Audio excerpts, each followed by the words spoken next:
দেখুন বন্ধুরা, পৌষ পার্বণের দিনে কীভাবে একটা রঙিন চুষি পিঠে আমি বানিয়েছি, এরকম সুস্বাদু আর দেখতেও কালারিং। কীভাবে বানাতে হয় আপনারা পুরো ভিডিওটা দেখুন। চুষি পিঠে বানানোর জন্য ইনগ্রিডিয়েন্টসগুলো আপনাদের বলে দেবো। আমি গোবিন্দভোগ চালের গুঁড়ো নিয়েছিলাম, তাতে গরম জল আর নুন দিয়ে একটা ডো মাখিয়ে রেখেছি। ঘি নিয়ে নিয়েছি, আর বিট বেটে রেখেছি, আর গাজর বেটে রেখেছি। যে ডোটা মাখিয়ে রেখেছিলাম সেটা 3 ভাগে ভাগ করে নিলাম। এরপরে কিভাবে তৈরি করছি আপনাদের দেখাবো। প্রথমে ওই ডোয়ের মধ্যে কিছুটা গাজরের পেস্ট দিয়ে দেবো।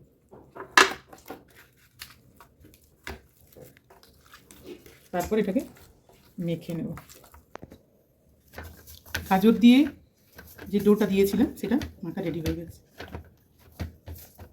এই যে বিটটা পেস্ট করে রেখেছিলাম সেই বিটের খানিকটা অংশ এর মধ্যে দিয়ে দেবো। চালের গুঁড়ো দিয়ে যে ডো বানিয়েছিলাম তার সঙ্গে বিট বাটা দিয়েছিলাম, সেই ডোটা রেডি হয়ে গেছে। এই দেখুন বন্ধুরা, এইভাবে চালের ডো দিয়ে যে বানিয়েছিলাম চুষিগুলো বানিয়ে নেব। প্রথমে সাদাটা বানানো হচ্ছে, তারপরে পরপর কালারিংগুলো বানাবো। কালারিং চুষিগুলো তৈরি হয়ে গেছে। বিট দিয়ে বানানো এই চুষিগুলো দেখুন বন্ধুরা।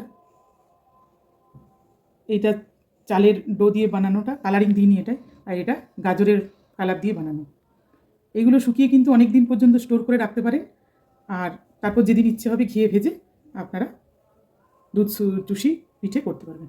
বানিয়ে রেখেছিলাম সেটা শুকোনোর পর রেডি হয়ে গেছে। এরপর দুধ দিয়ে চুষি পিঠে বানানোর জন্য উনুন জ্বালিয়ে নিয়েছি বন্ধুরা, এবং দুধ ফোটাতে দিয়ে দিয়েছি। আর এক উনুনে ফ্রাইং প্যান বসিয়ে দিয়েছি। ফ্রাইং প্যানের মধ্যে খানিকটা ঘি দিয়ে দেব। ঘিটা গরম হয়ে গেলে ওর মধ্যে চুষিগুলো দিয়ে দেব।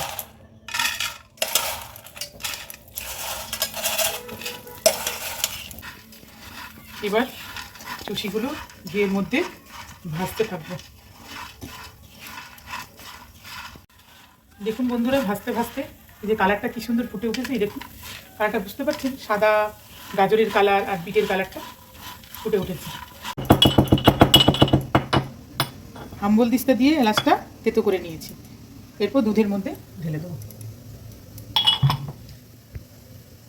খানিকটা বাটি করে তুলে রেখেছিলাম, তার মধ্যে গুঁড়ো দুধ 2 চামচ দিয়ে দেবো। গুঁড়ো দুধ দিলে টেস্টটা আরও বেশি ভালো হয়। যে দুধটা গুলে রেখেছিলাম সেটা ফুটন্ত দুধের মধ্যে ঢেলে দিলাম। আর বন্ধুরা, আরেকটা কথা বলে রাখি, যখন গুঁড়ো দুধটা গুলবেন কিন্তু আগে থেকে বাটিতে নিয়ে খানিকটা ঠান্ডা করে দেবেন। ডিরেক্ট যদি ফুটন্ত দুধের মধ্যে গুঁড়ো দুধ দেন তাহলে কিন্তু ডালা বেঁধে যায়। কীভাবে সুন্দর টুসিগুলো ফুটছে।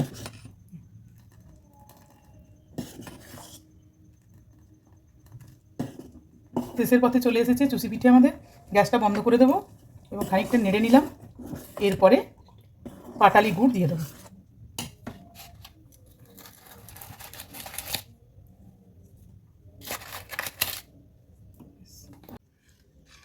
দেখুন বন্ধুরা, আমার চুষি পিঠে রেডি হয়ে গেছে। কতটা ঘন হয়েছে দেখুন, আর চুষিগুলো খুব সুন্দর সেদ্ধ হয়ে গেছে, কিন্তু একটুও ভাঙেনি। কালারগুলো আমি জানি না আপনারা কতটা বুঝতে পারছেন, এখানে কালারগুলো কিন্তু বোঝা যাচ্ছে। এরপর বাটিতে ঢেলে নেব খাওয়ার জন্য।